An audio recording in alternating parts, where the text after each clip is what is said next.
అస్సలాము అలైకుం వరహమతుల్లాహి వబర్కాతుహు. సుబహానక ఖురాన్‌లో 9 సార్లు వచ్చింది. సుబహానక ఓ అల్లా నువ్వే పరమపవిత్రుడివి. ఇది ఏ ఏ సందర్భాల్లో వచ్చిందో మనం ఒకసారి తెలుసుకుందాం. సూరా బకరా ఆయత్ నంబర్ 32. ఔజు బిల్లాహి మినష్ షైతానిర్ రజీమ్. ప్రవక్త ఫరిస్తాలకు అల్లాహ్ తాలా ఛాలెంజ్ ఇచ్చారు.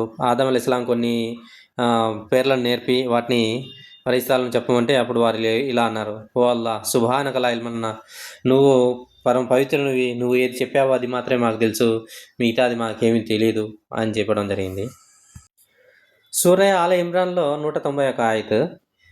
ఇక్కడ విశ్వాసులు భూమి ఆకాశాల గురించి యోచన చేసేవారు, వాళ్ళ వెళ్ళలా అల్లా నామస్మరణం చేసేవారు ఈ విధంగా అంటారు: దాను అయ్యా అల్లా నువ్వు పరమ పరిశుద్ధుడివి. ఇక్కడ ఈ సందర్భంలో వాళ్ళు చెప్పడం జరిగింది. సూరా అల్ మాయిదా 116 ఆయతలో అల్లాహ్ తాలా ఈసా అలైహిస్సలాంని అడుగుతారు: నువ్వు నిన్ను నీ తల్లిని పూజించమని ఏమన్నా బోధించావా వీళ్ళకి అనేసి. అప్పుడు ఈసా అలైహిస్సలాం గారు చెప్తారు: ఓ అల్లా నువ్వు పరమ పవిత్రుడివి. సుబ్హానక, ఈ సందర్భంలో సుబ్హానక అనేది యూజ్ చేశారన్నమాట ఈసా అలైహిస్సలాం గారు. ఒకవేళ కనుక నేను ఏ మాట అయితే నేను అనకూడదో ఆ మాట అనే హక్కు అనడం నాకు ఏమాత్రము మంచిది కాదు. ఒకవేళ నేనేమన్నా చేసినా మీకు తెలుస్తుంది, కానీ మీరేం చేసినా నాకు తెలియదు. నిజంగా అన్ని రహస్యాలకు మీరే యజమాని. సూరా అల్ అరాఫ్ 143 ఆయత్. మూసా అలైహిస్సలాం గారితో అల్లాహ్ తాలా సంవాదిస్తాడు. మూసా అలైహిస్సలాం గారు వేడుకుంటారు: ఏ అల్లా నేను నిన్ను చూడాలా, నువ్వు నన్ను చూడలేవు. ఒకవేళ నన్ను చూడాలనుకుంటే ఆ యొక్క కొండ మీద ఆ యొక్క కాంతి వస్తుంది, దాన్ని కనుక చూడగలిగితే నన్ను చూడగలవు. ఇక ఆ తేజస్సుకు ఆ కొండ కూడా మొత్తం భస్మం అయిపోతుంది.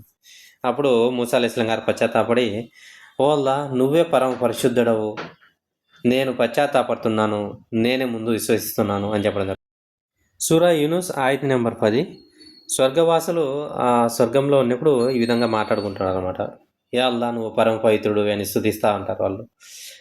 ఒకరికొకరు శాంతి కలుగుగాక అని మాట్లాడుకుంటా గ్రీటింగ్స్ చెప్పుకుంటా ఉంటారు. ఇంకా వాళ్ళు ప్రతి మాట చివరిన తర్వాత అల్హమ్దులిల్లాహి రబ్బిల్ ఆలమీన్ అని చెప్పుకుంటూ ఉంటారు అనమాట. సర్వలోకాలకి అల్లానే అధిపతి అని చెప్పుకుంటూ ఉంటారు. ఇది స్వర్గవాసుల యొక్క దినచర్య అనమాట. ఈ సందర్భంలో వచ్చింది సుబహానక. సూరాయే అలంబియా ఆయత్ నెంబర్ 87. యూనుస్ అలైహిస్సలాం గారు తన కౌము నుంచి బయటకు వస్తారనమాట కోపంతో. అప్పుడు అల్లాహ్ తాలా ఒక చేప కడుపులో అతన్ని బంధించడం జరుగుతుంది. అప్పుడు యూనుస్ అలైహిస్సలాం గారు అల్లాహతో ఈ విధంగా వేడుకుంటారు: లా ఇలాహ ఇల్లా అంతా సుబ్హానక ఇన్ని కున్తు మినజ్ జాలిమీన్. ఓ అల్లా నువ్వు తప్ప వేరే పూజ్యులు లేరు, నువ్వే పరమ పరిశుద్ధుడివి, నేనే తప్పు చేసిన వాడిని అనేసి అల్లాహతో వేడుకోవడం జరుగుతుంది. సూరా అన్నూర్ 16 ఆయత్. ప్రవక్త సల్లల్లాహు అలైహి వసల్లంలో ఒక నింద అనేది పెద్ద వ్యాపింపజేయడం జరుగుతుంది.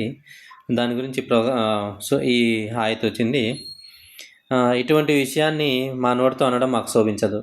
సుబ్హానక, అల్లాహ్ పరిశుద్ధుడు, ఇది పెద్ద అపాండం అని మీరు ఎందుకు అనలేదు. సూరా అల్ ఫుర్ఖాన్ 18 ఆయత్. అల్లాహ్ తాలా అవిశ్వాసుల యొక్క దేవతలను పిలవడం జరుగుతుంది ఆఖిరత్ రోజున. వారు అడగడం జరుగుతుంది: ఏం చెప్పారు వీళ్ళకి అనేసి. అప్పుడు వాళ్ళు చెప్తారు: అల్లా నువ్వే పరమ పరిశుద్ధుడివి, మేము నిన్నే పూజిస్తానేం, కానీ వీళ్ళు మాత్రము మా యొక్క బోధలు మర్చిపోయి నిన్ను బదులు మమ్మల్ని పూజించడం మొదలుపెట్టారని చెప్తారన్నమాట. సూరా సభ ఆయత్ నెంబర్ 41. అల్లాహ్ తాలా ఆఖిరత్ రోజు ఫరిస్తాలను కూడా అడగడం జరుగుతుంది: వీళ్ళకి ఏం సంబంధం ఉంది మీకని.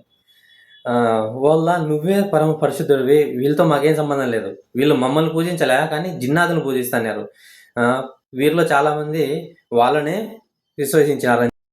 చివరగా సుబ్హానక ఈ కింది సందర్భాల్లో రావడం జరిగింది. అల్లాహ్ తాలా మాకందరికీ సరైన సన్మార్గం చూపుగాక. ఆమీన్. సుబ్హానక అల్లాహుమ్మా వ బిహమ్దిక వ నష్హదు అల్లా ఇలాహ ఇల్లా అంత నస్తగ్ఫిరుక వ అతూబు ఇలైక్. సుబ్హాన రబ్బిక రబ్బిల్ ఇజ్జతి అమ్మా యసిఫూన్ వ సలామున్ అలల్ ముర్సలీన్ వల్హమ్దులిల్లాహి